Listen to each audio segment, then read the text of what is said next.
अगर एक चीज़ आपने नोटिस की हो, जो हमने लेक्चर में शुरू में रियलिज्म के बारे में स्टार्ट की थी कि लिबरल्स का ये कहना था, इवन रियलिस्ट का भी कुछ था कि रियलिज्म एक एक्सेप्शनल सिचुएशन में हमें गाइडेंस प्रोवाइड करता है। ठीक है, जो इंटरवार पीरियड था वो हमने कहा कि बड़ा एक स्पेशल पीरियड था। ऐसा पीरियड जिसमें टर्माइल होता है, वॉर्स होती हैं, जिसमें इंस्टेबिलिटी होती है, जिसमें हमें श्योरिटी नहीं होती, उसमें हमें फिर लिबरल लेंस की बजाय रियलिस्ट लेंस से दुनिया को देखना पड़ता है। और वो हमें security, state survival, human nature, structure, इन चीज़ों से हमें दुनिया को समझने में मदद देते हैं। तो जिस वक्त कोल्ड वार ख़त्म हुई है 1990s में, 89-90 में, तो एक क्वेश्चन जो रेज हुआ है वो ये हुआ है कि क्या रियलिज्म या स्पेसिफिकली नियो रियलिज्म अभी भी रेलिवेंट है? क्या वो अभी भी हमें गाइड कर सकता है फ्यूचर में, कि फ्यूचर में वर्ल्ड रिलेशंस जो होंगे वो कैसे होंगे?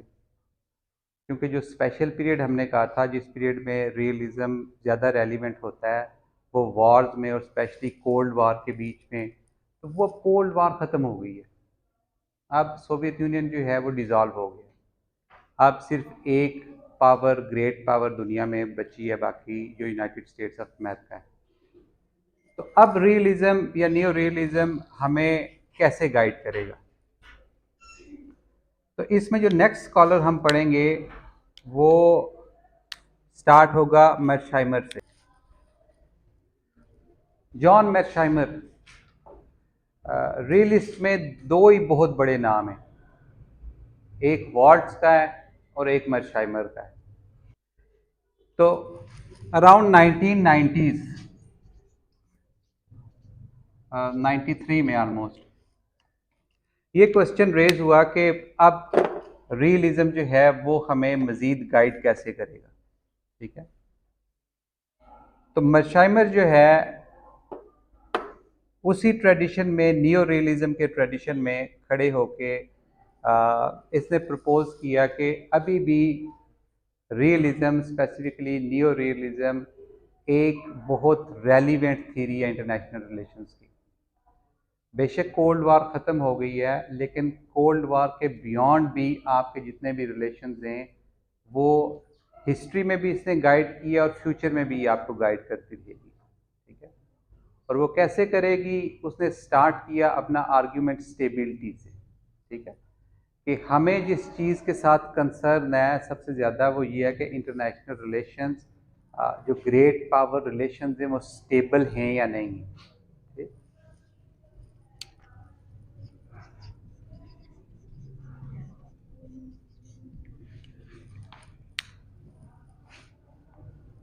तो स्टेबिलिटी पे हमें वॉल्ट्स का आर्ग्यूमेंट पता है कि वॉल्ट्स से कहता था कि जो बाइपोलर सिस्टम होता है वो कंपेयर टू मल्टीपोलर सिस्टम ज़्यादा स्टेबल होता है। ठीक? और उसके कुछ आर्गूमेंट्स भी हमने डिस्कस किए थे कि वो एक सिंपल सिस्टम होता है, उसको मैनेज करना आसान होता है। ठीक है, उसी आर्गूमेंट को मेर्शाइमर ने भी इंडोर्स किया और एक्सटेंड किया। ठीक?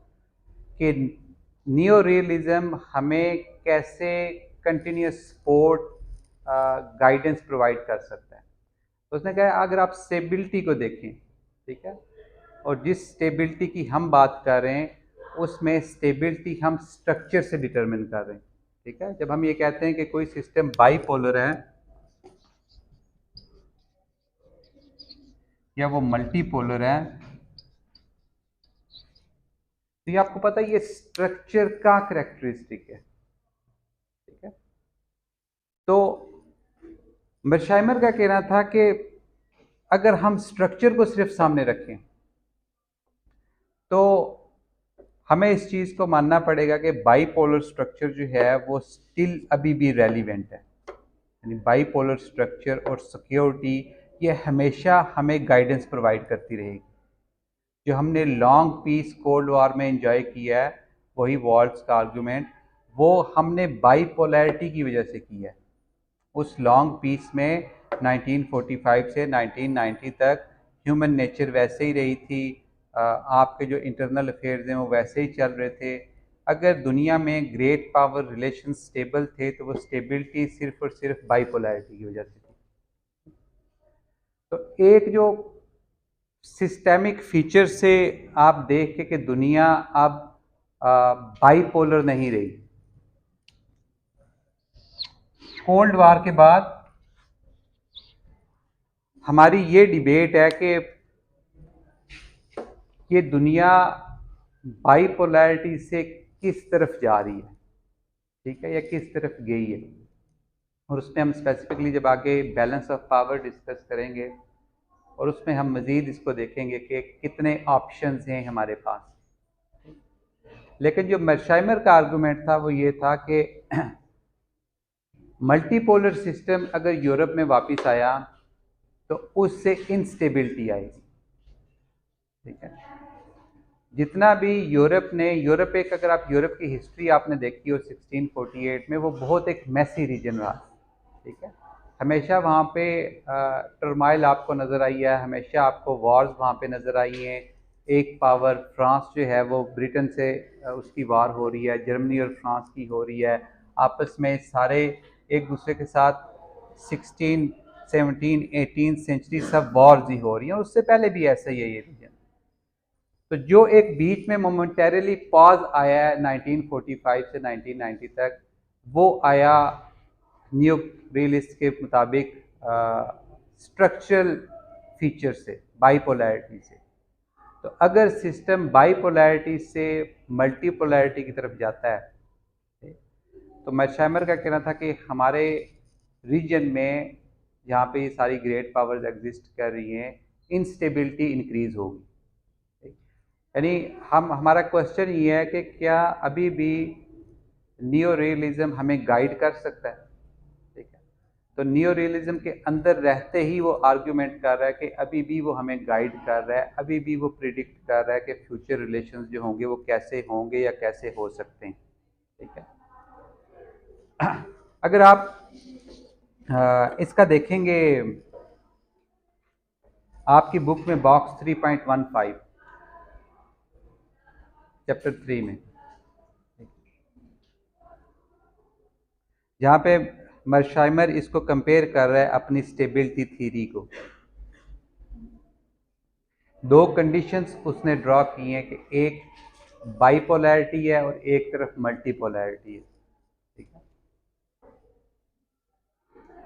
तो जो कंडीशंस है स्टेबल बाइपोलैरिटी की वो डिस्कस कर रहे हैं कि Europe during the cold war, ठीक है, और अनस्टेबल मल्टीपोलैरिटी आपको यूरोप बिफोर 1945 और आफ्टर 1990।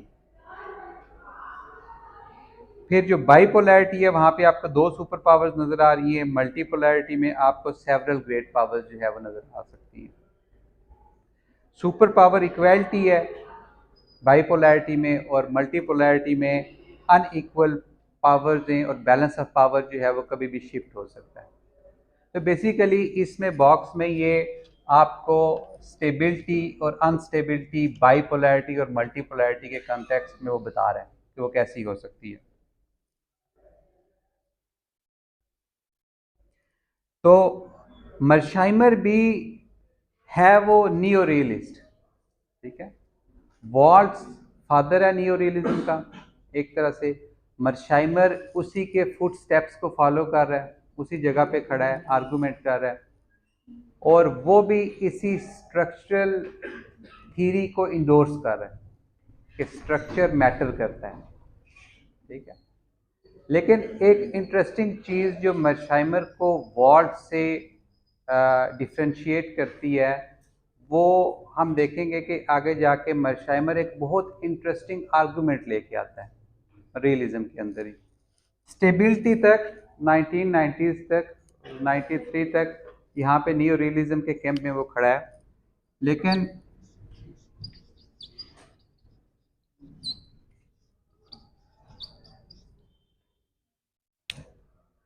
टू 2001 के अराउंड ना इसकी एक बुक आई है the tragedy of great power politics, और वहाँ पे आके इसने अपना जो कोर आर्गुमेंट है रियलिज्म में, वो अपना आर्गुमेंट इसने प्रेजेंट किया। और वो आर्गुमेंट इसका स्टार्ट होता है इस वर्ड से, इस कंसेप्ट से, हेजेमनी से। लेकिन अगर पहले हेजेमनी को डिस्कस करने से पहले अगर हम ये देखें कि जो क्लासिकल रियलिस्ट थे या जो नियो रियलिज्म है, उसकी स्टेट को लेके क्या अजम्पशन थी।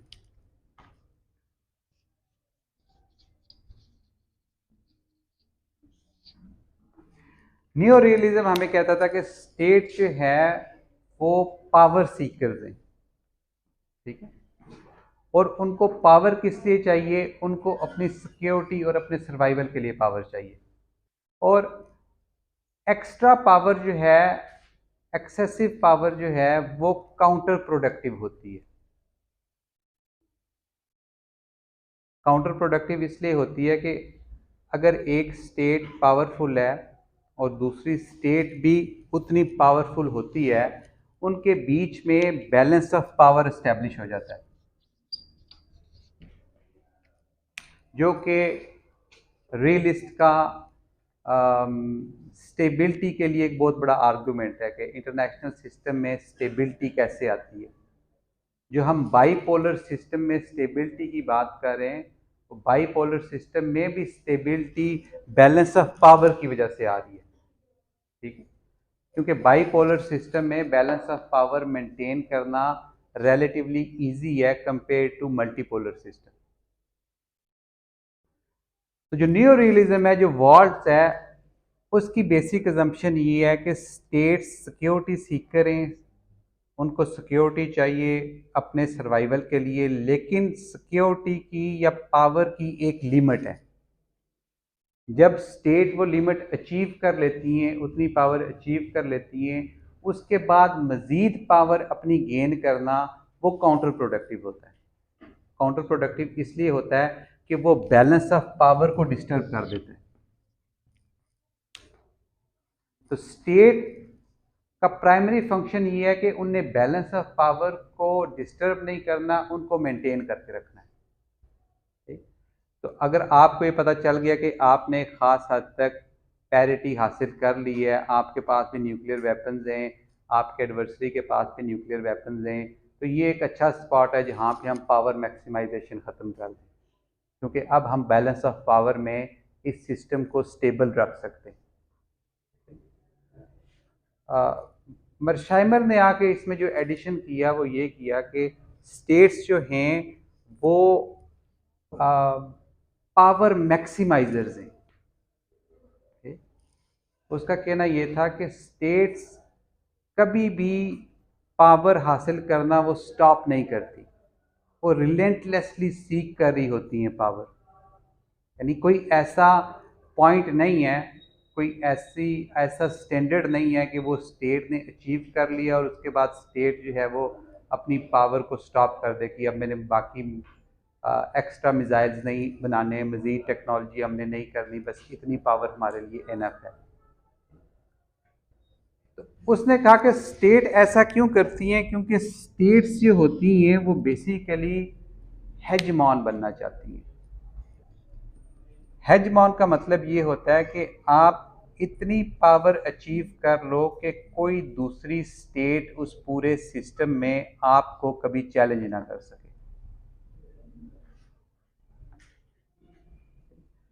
तो न्यो रियलिज्म के अंदर रहते ही दो डिफरेंट वर्जन्स आपको नजर आते हैं, एक वॉल्ट्स का, एक मर्शाइमर का। यानी दो डिफरेंट तरीके हैं स्टेट्स को देखने के। एक के मुताबिक स्टेट्स जो हैं वो सर्टन पॉइंट पे पहुंच के पावर अटेन करना, उनका वो मकसद जो है सर्वाइवल, उनकी सिक्योरिटी वो अचीव हो जाता है जैसे ही बैलेंस ऑफ पावर इस्टेब्लिश होता है। दूसरा हमें नोशन बताता है हेजमनी का कि स्टेट्स का जो अल्टीमेट गोल होता है वो सिक्योरिटी और सर्वाइवल नहीं होता, वो होता है कि हमने हेजमॉन बनना है, हमने अपनी हेजेमनी इस्टेब्लिश करनी है पूरे सिस्टम पे, ठीक। और हेजेमनी इस्टेब्लिश करने के लिए कोई ऐसा पॉइंट नहीं है जहाँ पे वो ग्रेट पावर स्टॉप करेंगे। वो कंटिन्यूसली पावर जो है वो अमैस करती रहेंगी, कंटिन्यूसली पावर गेन करती रहेंगी।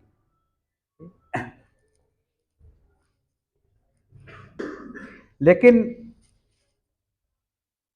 दुनिया इतनी बड़ी है कि कोई भी स्टेट जो है वो ग्लोबल हेजमॉन नहीं बन सकती।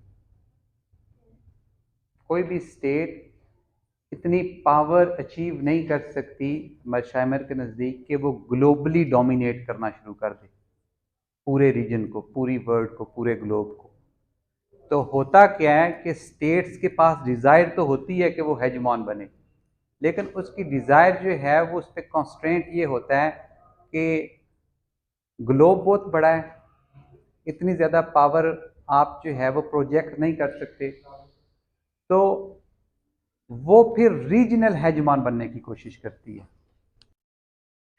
जैसे फॉर इंस्टेंस जो वेस्टर्न हेमिस्फेयर है, अगर आपने वर्ल्ड मैप देखा हो, आपको एक तरफ यूरोप नज़र आ रहा होगा, बीच में अटलांटिक ओशन नज़र आ रहा होगा, और एक तरफ आपको अमेरिका नज़र आ रहा होगा, कॉन्टिनेंट, दो कॉन्टिनेंट नज़र आ रहे होंगे। वो जो अमेरिकन कॉन्टिनेंट है, वहाँ पे हिस्टोरिकली जो हेजमॉन एग्जिस्ट करता है वो यूनाइटेड स्टेट्स है। यूनाइटेड स्टेट्स में शैमर कहता है कि वो अपने रीजन का एक हेजमॉन है, और हेजमॉन्स की ये क्वालिटी होती है, ये करेक्टरिस्टिक होता है कि वो अपने रीजन में किसी दूसरे को हेजमॉन नहीं बनने देता, और वो बाकी दुनिया में भी इंश्योर करता है कि किसी दूसरे रीजन में भी कोई हेजमॉन जो है वो अराइज ना हो। ठीक है, उसकी काफ़ी एग्जांपल्स आपको मर्शाइमर देगा।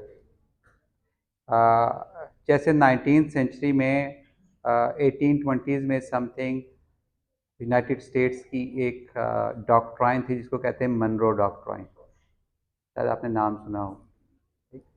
मनरो डॉक्ट्राइन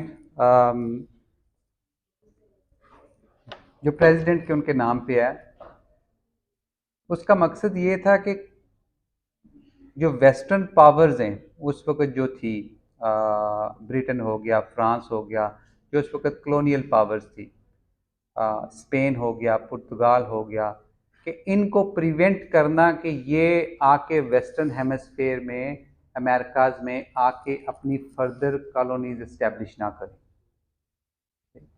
मनरो डॉक्ट्राइन एक तरह से वेस्टर्न पावर्स पे चेक था यूनाइटेड स्टेट्स का, कि हमारे एरिया में आपने आके मज़ीद कोई कॉलोनाइजेशन नहीं करनी। उसको पता है 18th-19th सेंचुरी में आलमोस्ट हर जगह दुनिया में जो वेस्टर्न पावर्स थी उनने अपनी कॉलोनीज इस्टेब्लिश की हुई थी। तो हिस्टोरिकली यूनाइटेड स्टेट्स ने उनको प्रिवेंट किया, चेक किया कि आपने हमारे रीजन में कोई कॉलोनीज इस्टेब्लिश नहीं करनी। फिर अगर आप वर्ल्ड वार 1 और वर्ल्ड वार 2 देखें, यूनाइटेड स्टेट्स ने ये भी इंश्योर किया कि किसी दूसरे रीजन में कोई दूसरा हेजमॉन ना बन जाए, और इसकी एक अच्छी एग्जांपल जो है वो जर्मनी है, कि वर्ल्ड वार 1 में भी, वर्ल्ड वार 2 में भी यूनाइटेड स्टेट्स ने उसको डिफीट करने में मदद की। तो इस सारे जो हिस्टोरिकल एविडेंस से, इससे मर्शाइमर ये कंक्लूड उसने किया कि हेजमान जो हैं वो अपने रीजन में भी हेजमान होते हैं, और वो किसी दूसरे रीजन में भी किसी हेजमान को प्रिवेंट होने से रोकते हैं। ठीक है, तो स्टेट्स का अल्टीमेट पर्पस क्या है कि हमने स्टेट्स से मतलब ग्रेट पावर, मैंने पहले भी आपको कहा था कि रियलिज्म या जितनी भी ये थीरीज है हमारी, ये बेसिकली ग्रेट पावर्स के बारे में। ठीक है, इंटरनेशनल सिस्टम को स्टेबल अगर किसी ने रखा हुआ है तो वो ग्रेट पावर्स ने रखा हुआ है। हम किसी चीज़ में इंटरेस्टेड हैं तो ग्रेट पावर पॉलिटिक्स में इंटरेस्टेड है। तो ये ग्रेट पावर्स जो हैं जितनी भी हैं, इनका दिल करता है कि ये हेजमॉन बने। और यहाँ से हमें दो आपको टर्मिनोलॉजीज रियलिज्म में मज़ीद नज़र आएंगी। एक आपने डिफरेंस समझ लिया वॉर्ड्स का और मर्शाइमर का, कि वॉर्ड्स और मर्शाइमर स्टेबिलिटी को लेके स्ट्रक्चर को लेके दोनों में कोई डिफरेंसेस नहीं है, ठीक है। वॉट्स भी स्ट्रक्चर को इंडोर्स करता है, हमने लास्ट लेक्चर में कहा था कि स्ट्रक्चर जो है वो डिटरमिन करता है, ठीक है। और मर्शाइमर भी स्ट्रक्चर को इंडोर्स करता है। स्टेबिलिटी के लिए वॉट्स भी बाइपोलर सिस्टम को फेवर करता है, मर्शाइमर भी बाइपोलर सिस्टम को फेवर करता है। इनकी राहें कहाँ से जुदा होती हैं? जहाँ से वॉट्स कहता है कि स्टेट्स जो है एक सर्टन लिमिट तक पावर अचीव करती हैं और बैलेंस ऑफ पावर के लिए, और मर्शाइमर कहता है कि वो सर्टन लिमिट कोई एग्जिस्ट नहीं करती। स्टेट का अल्टीमेट गोल होता है हेजमॉन बनना, और हेजेमनी के लिए आपको कंटिन्यूसली पावर जो होती है वो एक्वायर करनी पड़ती है। और यहाँ से हम इन दो नोशंस को, दो कॉन्सेप्ट्स को कहते हैं डिफेंसिव रियलिज्म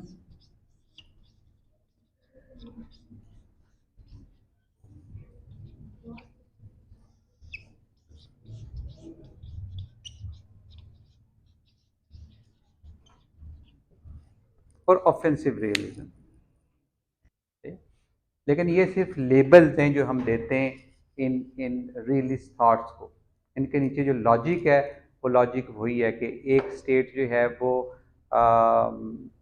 कुछ पावर हासिल करने के बाद वो सेटिस्फाई होती है, और एक स्टेट जो है वो सेटिस्फाई नहीं होती, ठीक है, हेजेमनी इस्टेब्लिश करना चाहती है। लेकिन जो इसका क्रिटिसिज्म है वो भी आपको नज़र आएगा कि अगर यूएस जो है, हम ये इमेजिन कर रहे हैं कि यूएस एक हेजमॉन है, ठीक है, एक हेजमॉनिक पावर है, तो जो यूरोप की बाकी स्टेट्स हैं कोल्ड वॉर के बाद आपको नज़र आया हो, उनमें से भी किसी ने पोटेंशियली इसको चैलेंज करने की कोशिश नहीं की। यानी कोई पावर यूरोप में भी आपको नज़र आ रहा होगा कि हिस्टोरिकली जर्मनी जो है उसकी बहुत एस्पायरेशंस थी वर्ल्ड वार 1 में, वर्ल्ड वार 2 में, कि वो यूरोप में एक मर्शाइमर की टर्मिनोलॉजी में हेजमान बन के सामने आए। और जब अभी उसके पास चांस है, वो टेक्नोलॉजिकली एडवांस भी है, हर चीज़ है उसके पास, लेकिन यूरोप में जर्मनी, फ्रांस, इटली, ब्रिटेन या जितने भी और मेजर पावर्स हैं, उनमें ये हेजेमनी की एस्पायरेशंस जो है ये नज़र नहीं आ रही। लेकिन अब इंटरेस्टिंग बात यह है कि अब बेशुमार पोटेंशियल हेजमॉन्स जो है वो, यानी पोटेंशियल हेजमॉन्स मर्शाइमर की लैंग्वेज में, वो हेजमॉन बनना ही नहीं चाह रहे, जिनके अंदर पोटेंशियल है, जो हिस्टोरिकली विलिंग थे, वो नहीं बनना चाह रहे। लेकिन हमें ये थीरी इस वक्त जो करंट यूएस और चाइना की सिचुएशन है वो समझने में हमें मदद देती है, ठीक है, मदद भी देती है, और थोड़ा सा इसके साथ वो कंट्राडिक्ट भी करती है। समझने में आपको मदद इस तरह देती है कि आपको नज़र आ रहा है कि यूएस और चाइना की जो राइवलरी है वो आप समझ सकते हो कि दो हेजमॉन जो हैं, एक पोटेंशियल हेजमॉन है जो इमर्ज हो रहा है, और दूसरा उसको चेक करने की कोशिश कर रहा है, ठीक है, उसकी पावर्स को लिमिट करने की कोशिश कर रहा है। एक एशिया में इमर्ज हो रहा है और दूसरा जो है वो वेस्टर्न हेमिस्फीयर में वहाँ पे बैठा है। लेकिन यहाँ से आगे फिर हम जो इनकी कोऑपरेशन हिस्टोरिकली रही है वो कैसे एक्सप्लेन करें? अगर यूएस ने चाइना को या चाइना के राइज को चेक करने की, काउंटर करने की, चैलेंज करने की, एक्सप्रेस करने की कोशिश की है, तो उसकी हमें जो एग्जाम्पल नज़र आती है वो मेरा ख्याल है ट्रंप ईरा में नज़र आती है बहुत सामने।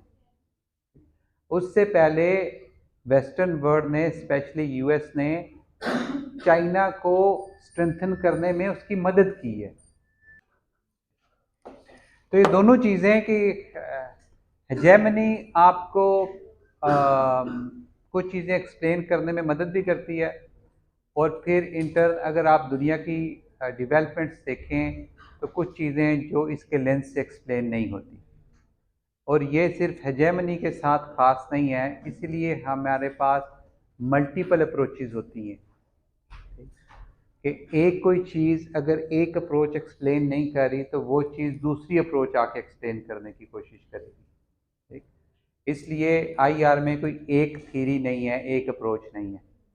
हम मुख्तलिफ इवेंट्स को मुख्तलिफ अप्रोचेस से समझने की कोशिश करते हैं, लेकिन रियलिज़म के अंदर, नियो रियलिज़म के अंदर आपको एटलीस्ट ये जो डिफरेंस है वॉल्ट्स का और मर्शहाइमर का और ऑफेंसिव और डिफेंसिव रियलिज़म का, ये एटलीस्ट आपको पता होना चाहिए। ये टर्मिनोलॉजी आपके सामने आए तो आपको पता हो कि ये दो कंसेप्ट कहाँ से इमर्ज हो रहे हैं और इसके पीछे थिंकिंग क्या है, इसके पीछे लॉजिक क्या है।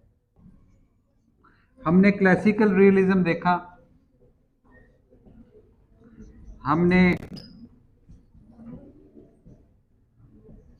नियो रियलिज़म देखा,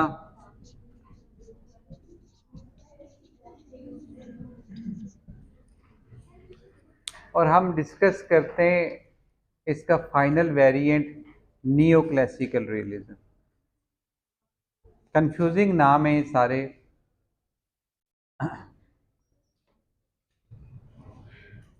हमने डिस्कस किया था कि जितनी भी थीरीज होती हैं, पर्सपेक्टिव्स होते हैं, ये वैक्यूम में इमर्ज नहीं होते। कोई डेवलपमेंट्स हो रही होती हैं दुनिया में और उस बैकग्राउंड में ये इमर्ज हो रहे होते हैं। जो डेवलपमेंट्स दुनिया में हो रही होती हैं, ये उनको रिस्पॉन्ड कर रहे होते हैं। ठीक है, उसके रिस्पॉन्स में ये पर्सपेक्टिव्स इमर्ज होते हैं। यही सिचुएशन जो है ये नियो क्लासिकल रियलिज्म के साथ है। जिस वक्त कोल्ड वार ख़त्म हुई है तो मर्शाइमर ने आके जितना मर्जी नियो रियलिज्म को सेव करने की कोशिश की है कि ये कंटिन्यूली प्रोवाइड करेगा हमें गाइडेंस, और रियलिज्म अभी भी जो है वो एक इंटरनेशनल रिलेशंस की अच्छी थ्योरी है। लेकिन अगेन कोई भी थ्योरी या रियलिज्म जो सोवियत यूनियन का डिमाइज था उसको एक्सप्लेन नहीं कर सका। ठीक है, कि स्ट्रक्चर में, सिस्टम में ऐसा क्या हुआ था कि एक सुपर पावर जो है वो ख़त्म हो गई। हमने कहा था ना कि हम हर चीज़ जो है वो स्ट्रक्चर से एक्सप्लेन करेंगे। ठीक है, तो हमारे पास कोई स्ट्रक्चरल एक्सप्लेनेशन नहीं है एंड ऑफ कोल्ड वॉर की।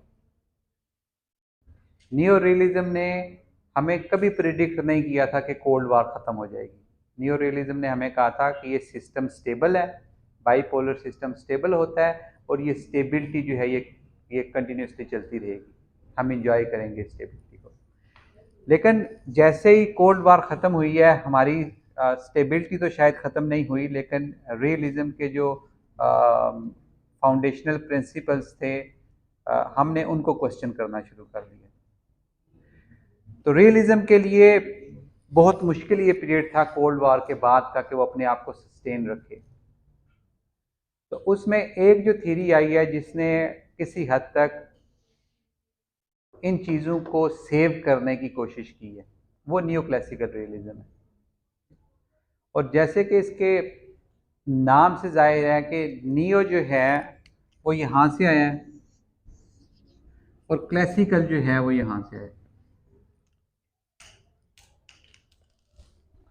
तो ये दोनों ट्रेडिशंस का समझ लो कि एक मर्जर है, जिसमें क्लासिकल रियलिज्म भी है और जिसमें नियो रियलिज्म भी है। क्लासिकल रियलिज्म में हमें पता है कि हम फोकस करते थे ह्यूमन नेचर पे। ठीक है, क्लासिकल रियलिज्म में हमें पता है कि हम लीडरशिप को बहुत इंपॉर्टेंस देते थे, जिसको हम स्टेट क्राफ्ट कहते हैं। ठीक, हम कहते थे कि दुनिया में जो ग्रेट पावर्स हैं स्पेशली लीडरशिप बहुत मैटर करती है। और यहाँ पे नियो रियलिज्म में हम स्ट्रक्चर को इंपॉर्टेंस देते थे। तो जब स्ट्रक्चर जो डेवलपमेंट हुई है कोल्ड वार वाली वो एक्सप्लेन नहीं कर सका, हमें मायूस होके वापस जो है वो जो हमने पहले पढ़ी थी, इमेजेस पढ़ी थी, लेवल्स पढ़े थे, तो हमें पता है कि थर्ड लेवल से या सिस्टेमिक लेवल से हमें कोई गाइडेंस नहीं मिली, हम वापस फर्स्ट और सेकंड लेवल पे गए, इंडिविजुअल और स्टेट लेवल पे। तो जिस वक्त आप इंडिविजुअल और स्टेट लेवल पे जाते हो, यानी हमारे सामने जो केस स्टडी है वो केस स्टडी ये है कि सोवियत यूनियन को हम उसके डिमाइज को उसको जो ग्रेट पावर स्टेटस से वापस नीचे आ गया है उसको हम कैसे नियो रियलिज्म से या स्ट्रक्चर लेवल से एक्सप्लेन करें, हम नहीं कर सकते। तो उसको हम एक्सप्लेन करने के लिए हमें वापस इंडिविजुअल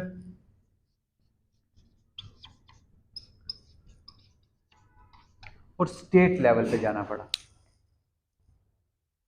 जो कुछ भी हुआ था सोवियत यूनियन में वो इंटरनली हुआ था, डोमेस्टिकली हुआ था, वो उसके अंदर हुआ था, ठीक है। और उसको समझने के लिए हमें सोवियत यूनियन की अंदर की डोमेस्टिक पॉलिटिक्स, उसकी सोसाइटी, उनके लीडर्स के डिसीजंस, ये सारी चीज़ें समझनी बहुत ज़रूरी थी। तो अगर आपने वो एक्सप्लेनेशन देनी है कि सोवियत यूनियन जो है वो ग्रेट पावर स्टेटस से कैसे नीचे गिरा है, तो यहाँ से आपको उसकी एक्सप्लेनेशन मिल सकती है, लेकिन स्ट्रक्चर से उसकी एक्सप्लेनेशन नहीं मिल सकती। तो नियो क्लासिकल रियलिज्म इन दोनों एलिमेंट्स को इनकॉर्पोरेट करता है।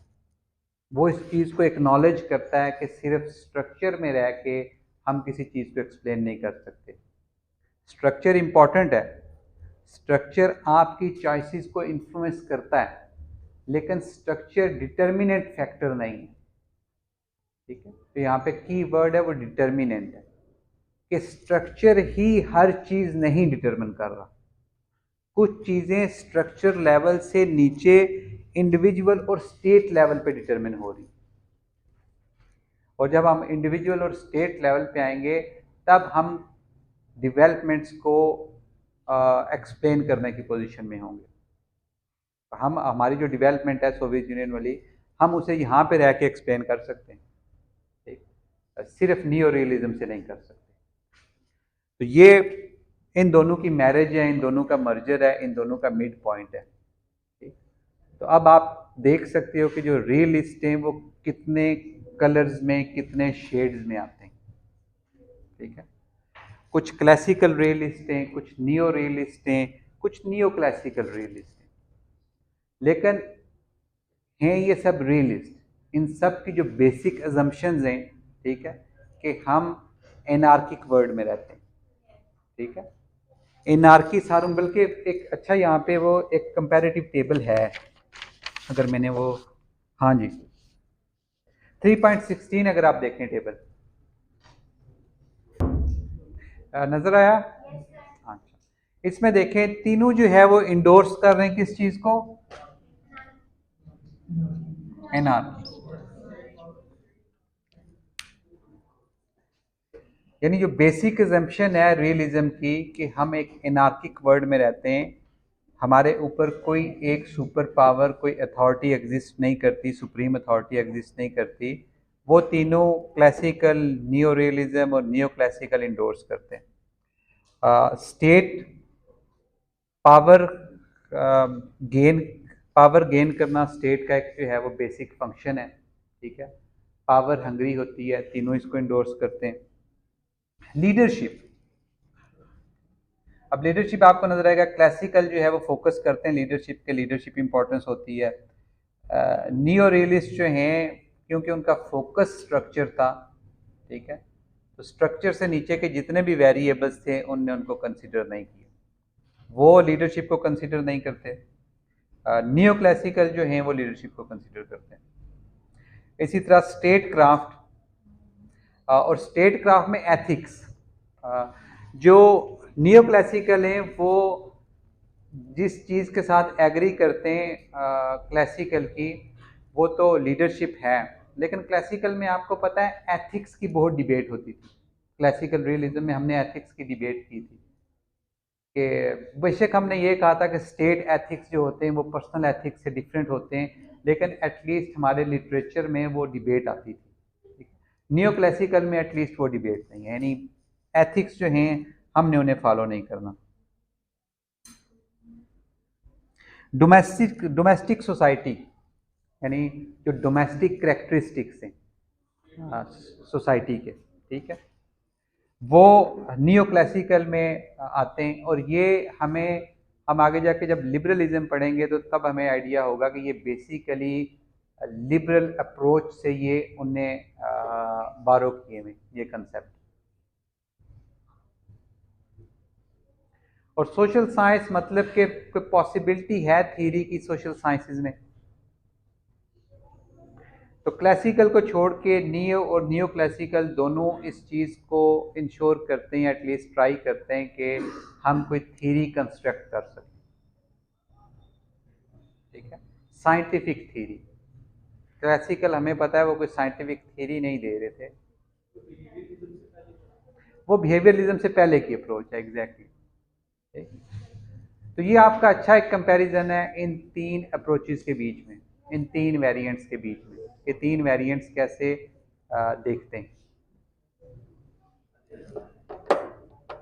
फाइनल एक कंसेप्ट है, उसे डिस्कस कर लेते हैं।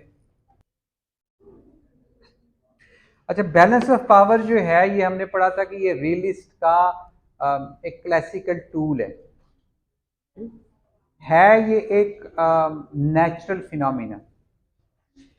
बैलेंस ऑफ पावर ऐसा नहीं है कि रियलिस्ट आए और उनने हमें बताया कि बैलेंस ऑफ पावर जो है वो कोई चीज़ होती है। अगर आप हिस्ट्री उठा के देखें तो ये बैलेंस ऑफ पावर की एग्जांपल्स आपको शायद हज़ारों साल पहले भी नज़र आएंगी, जहाँ पे स्टेट्स या सिटी स्टेट्स या स्पार्टा या एथेंस या कोई भी वो आपस में ये इक्विलिब्रियम ये चीज़ इस्टेब्लिश कर रहे हैं, ठीक है। लेकिन रियलिस्ट जो है वो इसको एम्फसाइज इसलिए करते हैं कि ये जैसे हमने पढ़ा कि स्टेबिलिटी के लिए बैलेंस ऑफ, यानी रियलिस्ट से पूछो कि एनार्किक वर्ल्ड में हमने कैसे जीना है, तो वो अगर वॉल्ट्स वाले रियलिस्ट होंगे तो वो कहेंगे बैलेंस ऑफ पावर। अगर वो मेर्शाइमर वाले होंगे तो उसकी बुक का नाम ही यही है,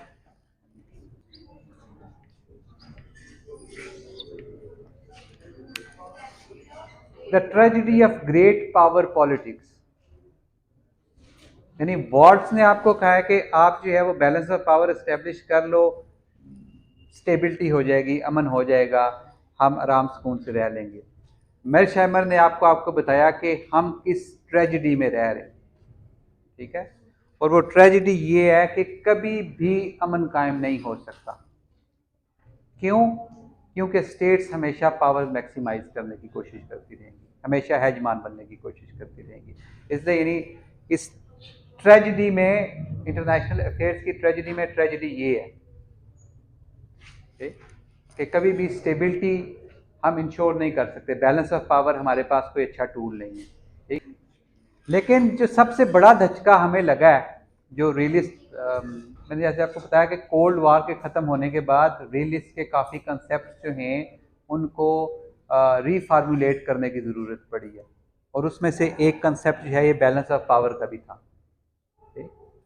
बैलेंस ऑफ पावर हमें बताता है कि स्टेट्स नेचुरली जो है वो एक दूसरे को काउंटर करने की, बैलेंस करने की कोशिश करती हैं, और जिस वक्त वो बैलेंस अचीव हो जाता है वो स्टेबिलिटी एक्वायर हो जाती है सिस्टम में। लेकिन कोल्ड वार के बाद हमने देखा कि जिस वक्त सिर्फ एक सुपर पावर बची है, सिर्फ एक ग्रेट पावर बची है, तो अब बैलेंस किसने करना है?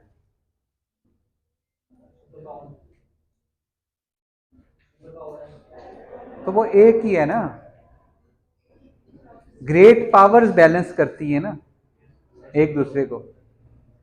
तो दो ग्रेट पावर्स एग्जिस्ट कर रही थी, एक ग्रेट पावर जो है वो पीछे रह गई, अब एक ग्रेट पावर एग्जिस्ट करती है, उसको किसने बैलेंस करना?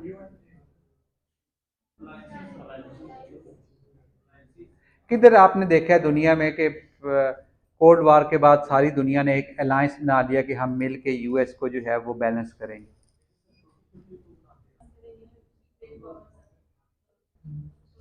जिस वक्त यानी सिचुएशन आपके सामने है, कोल्ड वार खत्म हुई है, यूएस सुप्रीम पावर के तौर पे सामने आया है, बाकी कुछ ग्रेट पावर्स आपको यूरोप में नज़र आ रही हैं, ठीक है, जर्मनी नज़र आ रहा है, फ्रांस नज़र आ रहा है, इटली नज़र आ रहा है, ब्रिटेन नज़र आ रहा है, जो जिनको हम कुछ ग्रेट पावर्स कह सकते हैं, वो कहाँ पे आपको नजर आया कि वो जो है वो मिल के यूएस के खिलाफ जो है वो कहीं बैलेंसिंग कर रही है?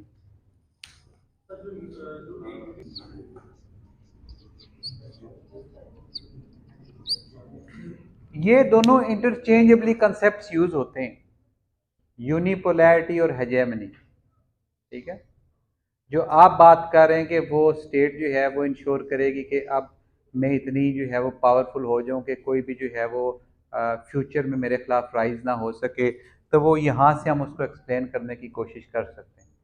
ठीक है, लेकिन जो प्रैक्टिकली हुआ है हम उस पर बात करते हैं। प्रैक्टिकली यूनिपोलैरिटी में यूएस को किसी दूसरी स्टेट ने या 4-5 स्टेट्स ने मिल के बैलेंस करने की कोशिश नहीं की। ठीक है, और अगर हम कहें कि ये हेजमान था, तो इसने एक्टिवली कोई कोशिश नहीं की कि बाकी किसी रीजन में कोई ग्रेट पावर्स इमर्ज ना हो। इवन इसने यूएस ने चाइना को हेल्प किया राइज करने में, वर्ल्ड ट्रेड ऑर्गेनाइजेशन की मेंबरशिप देके। ठीक है, 70s 80s में। आज चाइना अगर इस स्टेज पे पहुंचा है जहां पे है, तो वो 90% सिर्फ वर्ल्ड ट्रेड ऑर्गेनाइजेशन और यूएस के फेवर या वेस्टर्न कैंप की फेवर की वजह से है। तो अगर हेजमान ने ये इंश्योर करना था कि कभी कोई फ्यूचर हेजमान राइज ना हो, तो उसको क्या ज़रूरत थी वो जाके बाकी जो पोटेंशियल हेजमान हैं उनको सपोर्ट करने की?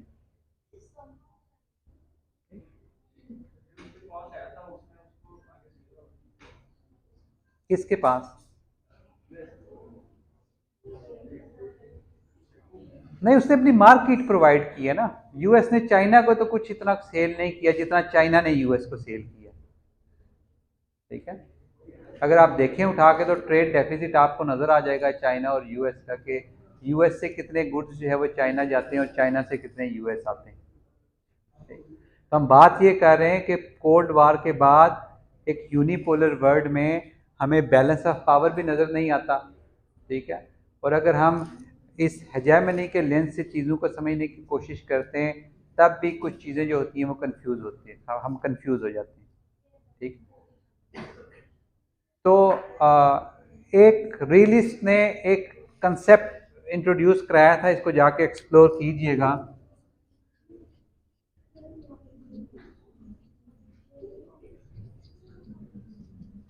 Soft balancing. सॉफ्ट बैलेंसिंग, उन्होंने कहा कि बैलेंसिंग दो किस्म की होती है, एक हार्ड बैलेंसिंग होती है, एक सॉफ्ट बैलेंसिंग होती है। तो बेसिकली इस वक्त बाकी जो स्टेट्स हैं वो सॉफ्ट बैलेंसिंग कर रहे हैं।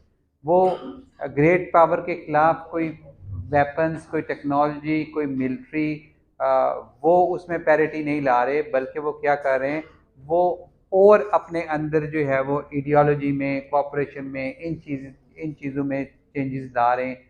और वो अजीब सा कंसेप्ट है सॉफ्ट बैलेंसिंग का, एक्सप्लोर कीजिएगा वैसे जाके कि यानी कोल्ड वार के बाद बैलेंस ऑफ पावर को समझने में एक कंसेप्ट में इंट्रोड्यूस हुआ है सॉफ्ट बैलेंसिंग, कि सॉफ्ट बैलेंसिंग भी कोई चीज़ होती है। लेकिन जिस वक्त आप इस कंसेप्ट को मज़ीद एक्सप्लोर करते हैं सॉफ्ट बैलेंसिंग को, तो वो जो पूरा बैलेंस ऑफ पावर का नोशन है कि बैलेंस ऑफ पावर के नीचे लॉजिक क्या है, वो लॉजिक ही नहीं रहती। तो जो पोस्ट कोल्ड वार वर्ल्ड है उसमें काफ़ी सारी रियलिस्ट की जो अजम्पशंस हैं उन पे क्वेश्चन मार्क रेज हुआ है। ठीक, और जितनी भी रिसर्च हो रही है रियलिज्म में, उसमें से अक्सर रिसर्च इस थीम पे हो रही है कि हम अपने थीरीज़ को, अपने कंस्ट्रक्ट्स को इस न्यू वर्ल्ड से रेलिवेंट कैसे करें। ठीक है, उनमें अमेंडमेंट्स कैसे करें। और हमने देखा है कि पहले भी जो रियलिज्म में डिफरेंट कैंप्स बने, वो इन्हीं प्रैक्टिकल सिचुएशंस को रिस्पॉन्ड करते हुए बने। तो नए चैलेंजेस आ गए, अब मज़ीद नई थीरीज आएंगी, इसको रिस्पॉन्ड करने की कोशिश करेंगे, और ये साइकिल जो है ये कंटिन्यूस चलता रहेगा।